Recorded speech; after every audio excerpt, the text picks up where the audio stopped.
যারা ক্ষমতায় আছেন, প্রধান, উপপ্রধান, মেম্বার হয়ে তারাই তেনাদের পাশে রয়েছে। তাছাড়া সাধারণ মানুষ তেনাদের পাশে নেই, তেনাদের কাছ থেকে মুখ ফিরিয়ে নিচ্ছেন। তাই তারা মাদ্রাসায় ঘুরে বেড়াচ্ছে, মসজিদে মসজিদে ঘুরে বেড়াচ্ছে। পাশাপাশি আপনারা লক্ষ্য করে দেখবেন, এবারের আমাদের যেনারা প্রতিদ্বন্দ্বী হিসেবে এখানে দাঁড়িয়েছেন, রেজিনগর সত্তরে তিনি 3 বারের বিধায়ক ছিলেন। তিনি যদি উন্নয়ন করে থাকেন তাহলে 71 বেলডাঙ্গা বিধানসভায় কেন আসতে হলো, এটা আমাদের প্রশ্ন তিনার কাছে। আর একদিকে বিজেপি পার্টির যিনি প্রার্থী, তিনি লোকজনকে বলে বেড়াচ্ছেন। আজকে লক্ষ্য করে আপনারা দেখবেন 16ই জানুয়ারি রামেশ্বরপুর গ্রামে একজন পরিযায়ী শ্রমিকের মৃত্যু হয়েছিল, নিহত হয়েছিল।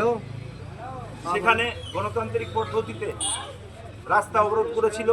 সেই রাস্তা অবরোধে আমরা দেখলাম, লক্ষ্য করে লোকাল আইসি, এসপি, ডিএম সকলে গিয়ে সেখানকার রাস্তা অবরোধ করল।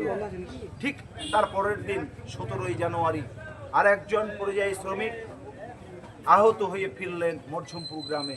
ঠিক একইভাবে সেই গ্রামের লোক সাধারণভাবে ক্ষেপে উঠল এবং বড়ুয়ার মোড়ে তারা গিয়ে অবরোধ করলো গণতান্ত্রিকভাবে।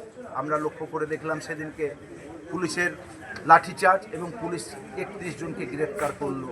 পাশাপাশি আমরা লক্ষ্য করে দেখলাম আরও 5 জনকে পরে গ্রেফতার করলো, টোটাল 36 জনকে গ্রেফতার করেছে। আমরা লক্ষ্য করে দেখলাম তারা এখনো পর্যন্ত জামিন পায়নি। আজকে বিজেপি পার্টির যিনি প্রার্থী তিনি বলছেন, আমি তাদেরকে জামিন করিয়ে দেবো। তাদের সকল গার্জেনকে ডেকে বলছেন আমাদের পক্ষে ভোট করতে হবে, তাই আমরা ধিক্কার জানাই। আমরা চাই আপনি জামিন করিয়ে দিতে পারলে আমাদের কোনো আপত্তি নেই, কিন্তু ধিক্কার জানাই শর্ত রেখে যে আপনি বলছেন ভোট আমার পক্ষে করতে হবে, তাই তাকে ধিক্কার জানাই। 10 তারিখে তিনি ডেট দিয়েছিলেন, আবার 21 তারিখে ডেট নিয়েছেন। আজকে লক্ষ্য করুন, আজকে তিনি কলকাতায় গিয়ে জনস্বার্থের মামলা করালেন এই শুভেন্দু অধিকারীকে দিয়ে। শুভেন্দু অধিকারীকে দিয়ে জনস্বার্থের মামলা করানোর পরে তিনি আজকে নিজেই বলছেন আমি তাদেরকে জামিন করিয়ে দেবো। তিনি যদি জনস্বার্থের মামলা তুলে নেন স্বাভাবিকভাবে জামিন হবে। তাই এই কথা আমরা বলতে চাই, নির্লজ্জের মতো রাজনীতি করবেন না। তাই সর্বস্তরের মানুষকে বলবো, আপামর জনসাধারণকে, এবারে তৃণমূল বন্ধুদেরকেও বলবো যে দল মত নির্বিশেষে কংগ্রেসের পক্ষে ভোট দিন এবং বিজেপিকে রুখুন। না হলে দেখবেন সাম্প্রদায়িক সম্প্রীতি নষ্ট হবে, ভালোবাসা নষ্ট হবে।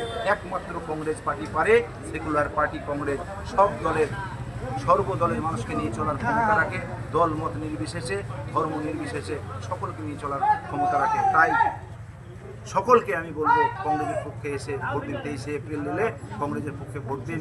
সকলকে সালাম জানিয়ে আমার বক্তব্য শেষ করলাম। জয় হিন্দ, বন্দে মাতরম। রাহুল গান্ধী জিন্দাবাদ, সোনিয়া গান্ধী জিন্দাবাদ, অজিত চৌধুরী জিন্দাবাদ।